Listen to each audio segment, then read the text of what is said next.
I'm Clara Koala, the say and play bear. I'm Aussie by birth with a musical flair. I love the piano, I play every day, because I can sight read the say and play way. Together we'll learn how to read the grand stuff. With eyes on the music we'll feel the right path. When all this is done and your lesson's complete, a world of pure magic you'll find at your feet.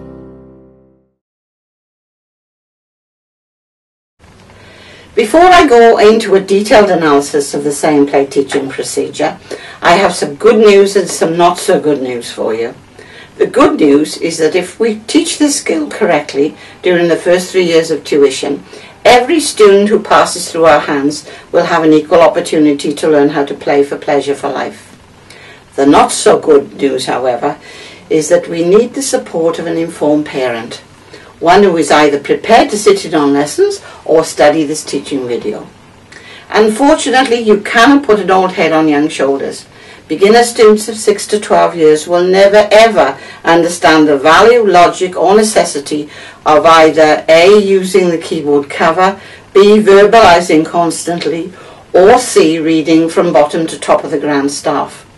I truly believe that an alliance between teacher and parent is the key to the successful teaching of this valuable skill. One of the most profound truths that emerged during my research was the fact that the first time you sit a student at this beautiful instrument, you are effectively placing their ears in a minefield. If you don't teach them how to negotiate this minefield safely and securely in the first 3 years of tuition, there is very little hope of them ever being able to maintain eye contact with the music for any length of time.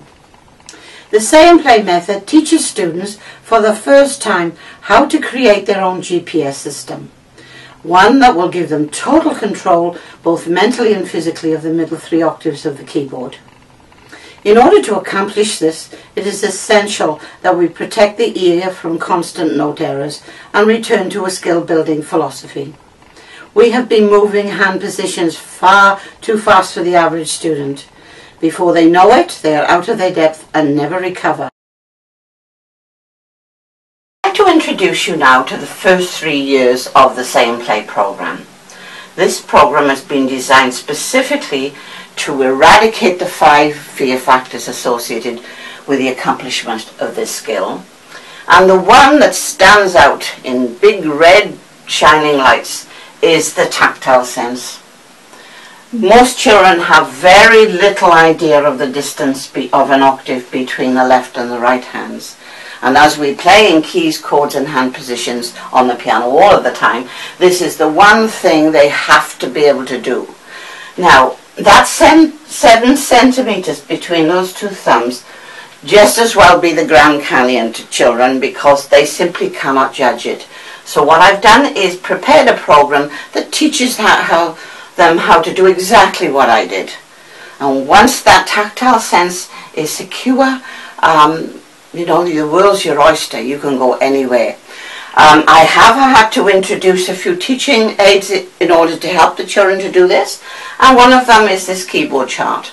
The other is the keyboard cover, which you'll see on the teaching video, and I place this over the teaching the keyboard cover so that I can teach good visualization skills, and also train them to play purely by touch.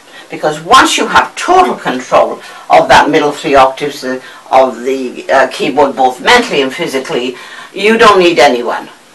So that's the aim of the program. Now the first 3 years is I have decided to take 2 keys, C major and G major, and work in 3 hand positions. Low C, middle C, high C, which is the left of your body, middle and the top of your body, and the same with G, low G, middle G, high G. Now between those 2 keys and those hand positions, you have every note on the grand staff.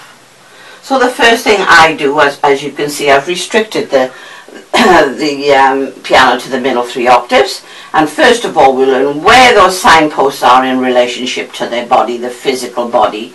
So here's your low G, your middle C and your top G. Now those 22 notes are what I concentrate on totally in the first 3 years of tuition, because this program is all about learning how to play by touch. You can't have your head playing tennis all the time if you're going to read fluently and play fluently. So first of all, as you can see, step 1 is in C hand position. So we have low C and high C. Now all we have to do is teach them all the white notes under their hands here and the 3 black notes above the 2nd, 3rd and 4th fingers. Once that's done in stage 2, then we stretch out to the octave and come back, and we've got that covered. The same thing, you can stretch down and come back there.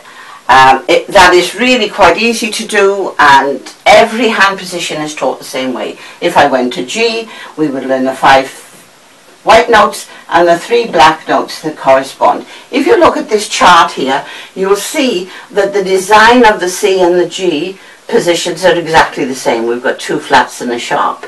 When we've got D and A, which are a 5th apart again, you've got the same design, a flat and 2 sharps. With E and F, you'll see that they're opposites. One's going to the right, one's coming to the left. And B, of course, is unique. It's a diminished chord and will always feel different and sound different. So all we're going to do is concentrate on this hand position here in C. Once the teaching formula has been trained, then everything goes on from there. We go from that hand position to that one, then we add the top C and the low G. The last thing I do in book 6 of this level is train this bridge here, or what I call no man's land, because children get very confused with what's going on between there. The minute they took that line out of the middle and pulled the staves apart, caused an enormous amount of trouble. So I do go into detail on that at the end of book 6. But the teaching formula itself, how I teach them to play by touch, is all in that hand position there. I teach them in finger numbers first, so that they get used to the idea that the hands are a mirror image. And then I teach them in letter names, because they're very familiar with it, having gone to school and learned their English language. And then eventually I take it into notation. This is the only time in book 2, level 2, is the only time I have the children playing separate hands. After that, once we get to level 3, it's both hands together all of the time. So you can see it's a very simple process. You can see how I do it on the teaching video, and all I can say is please give it a try. It's made an enormous difference to my students and made me a very happy lady. So I'll leave you with that, and as I say, everything is on the teaching video.